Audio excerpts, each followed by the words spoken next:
ರಾತ್ರಿ ಸುಮಾರು 12 ಗಂಟೆ ನಾನು ಎದ್ದಿದ್ದೆ. ಯಾಕಂದ್ರೆ ನಮ್ಮ ಒಬ್ಬ ದೋಸ್ತಂದು ಬರ್ತ್ಡೇ ಇತ್ತು, ಅದಕ್ಕೆ ಬರ್ತ್ಡೇ ಸೆಲೆಬ್ರೇಟ್ ಮಾಡೋಣ ಅಂತ ನಾವೆಲ್ಲರೂ ಎದ್ದಿದ್ವಿ. ಹಂಗೆ ನಾನು ಸ್ವೆಟರ್ ಹಾಕೊಂಡು ಕೆಳಗೆ ಹೋದೆ, ಯಾಕಂದ್ರೆ ಥಂಡಿ ಬಾಳ ಇತ್ತು. ಕೆಳಗೆ ಎಲ್ಲರೂ ರೆಡಿ ಮಾಡಕತ್ತಿದ್ರು, ನಾನು ಕೆಳಗೆ ಬಂದೆ. ಮಾಡಕತ್ತೀವಿ ಅಂತ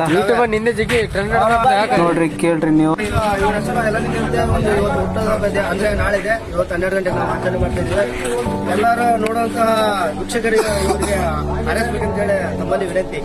ಯಾರು ನೋಡ್ತಿದ್ರ ಎಲ್ಲರಿಗೂ ನನ್ನ ಧನ್ಯವಾದಗಳು. ಕೇಕ್ ಕಟ್ ಮಾಡಿಸಿದ್ವಿ. ಈಗ ಹಂಗೆ ಸ್ಟಾರ್ಟ್ ಆಯ್ತು ಇವರ ಕಾರ್ಯಕ್ರಮ. ನೋಡಿ ನೀವೇ ಹಾಗೆ ವಿಶ್ ಮಾಡಿ ಒಬ್ಬೊಬ್ರು ಹೋಗಿ ಕೇಕ್ ತಿನ್ಸಿದ್ವಿ.